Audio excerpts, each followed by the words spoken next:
They have to win the chip this year, right? No, and I never thought they did, and I picked the Clippers from the beginning. I think the Lakers, I think they have to win it next year. The pressure's really on, given LeBron's age, next year. But this is what happens, and Paul, I know when you brought the big three together, but that was a big three in Boston. When you push all your chips to the middle of the table for one player, you've exhausted all your resources. Believe me, if Kyle Kuzma had real trade value, he probably would have been in that trade too.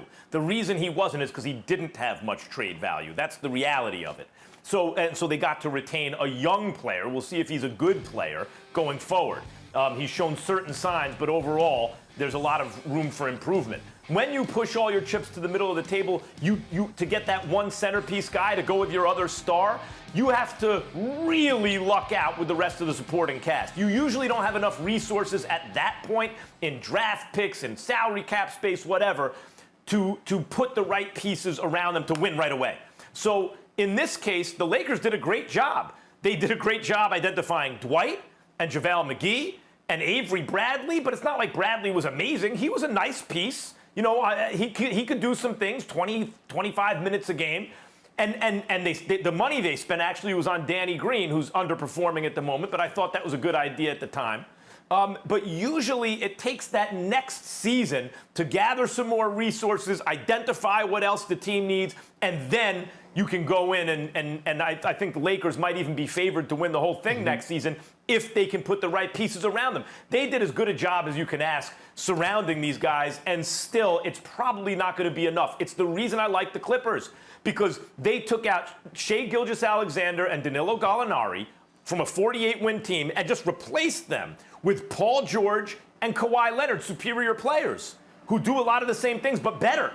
And so that team, coached by Doc Rivers with all the supporting pieces they need, I thought they're ready to win now. The Lakers, I believe, next year is the year where they got to get it done. I never thought that was this year. Well, first of all, I believe it was this year, and I believe it would have been this year if the bubble had never taken place and the season had never been suspended. I thought the Lakers were peaking right when we expected them to, and with all the pieces that they had in place, I thought that they would win the chip. Obviously, the bubble has changed my mind considerably about them because Avery Bradley's not there, Rondo's been out, and I don't like what I've been seeing in terms of their ability to hit perimeter shots, which wasn't that big of a problem going into before the season was postponed. But to answer the question directly, I do believe the Lakers need to win the title this year, because think about this, Paul, and I'll give it to you.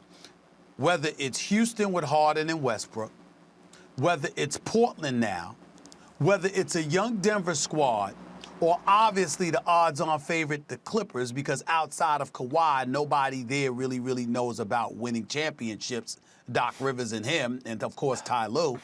The bottom line is this. Whoever wins the championship this year, if it's not the Lakers, is going to have championship experience. And I think that's going to make them even tougher to knock off in the future. So I believe the Lakers' best chance of winning a championship in the LeBron James era is right now. I think if somebody else wins it other than the Lakers, I think it's going to be that much more tougher for the Lakers to win next year and beyond. You know what I'm tired of? I'm tired of us, and Max, you in particularly, us making excuses of the best player of this generation. You don't trade for Anthony Davis to say, no, guys, we don't want to win this year. This is a building year. We're going to probably win it next year. When Doc brought us together, me, Ray, and KG, we said this year, because we don't know what's going to happen the following year. And look what happened the next year. We won it the first year we got together. The next year, Kevin got hurt. How many? We dealt with injury problems. You, KG, and Ray Allen. The first year we got to, yeah, absolutely. But listen, you got. Well, they went for Kawhi, but they couldn't get him. You let him speak. Let's stop making excuses. If they don't win this year, LeBron's not getting any younger. This is going to be a big hit on his legacy. And I've already said he's not a top 5 player of all time. If the Lakers don't win a championship, let alone lose in the first round, I don't want to hear none of this GOAT talk no more. Well, I'll tell you this. You are right about this. If the Lakers with Anthony Davis and LeBron James lose in the first round, that's going to be devastating. I mean, a lot of stuff that Devastating. we've talked. Listen, he don't win the championship. He doesn't win the championship. There's a lot of reasons that go into that. But to get knocked off in the first round, Yeah. that's bad. Yeah. And I don't wanna hear it's no going to be, more. and as bad as it's going to be on LeBron excuse LeBron, maker. as bad as it's going to be on LeBron, it'll be even worse on Anthony Davis. Paul, I'm not the LeBron excuse maker. You got me mixed up with someone else. I'm the dude who sat here and said Kawhi's the best player in the world. Kawhi is better than LeBron, and the Clippers are going to win since the preseason. I also said I don't think this is the do-or-die season for the Lakers. Of course, they want to win.